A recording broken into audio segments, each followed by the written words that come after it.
Hello, good morning po sa inyo lahat. So ayan, mapapansin nyo, biglang namuti na naman ang kapaligiran. Pero kahapon ay walang snow, ngayon nag-snow na naman ng todo ba.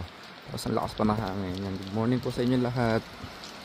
Papasok muna natin si City sa loob para malamigan kasi magbabiyahe tayo ngayon.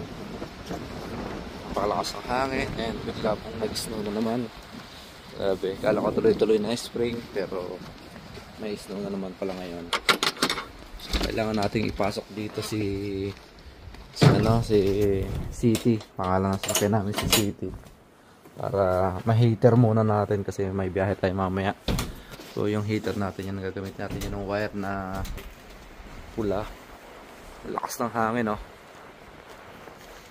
Ay, lamig. So, tinago na namin yung aming pang winter.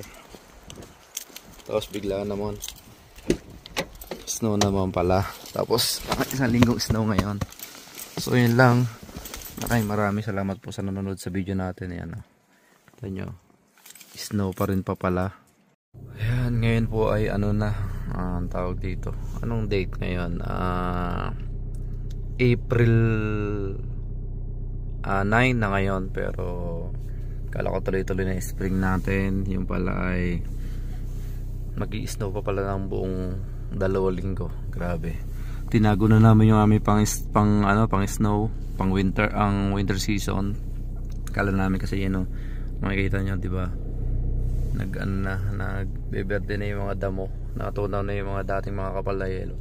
Pero ngayon nagparamdam na naman. Yun lang.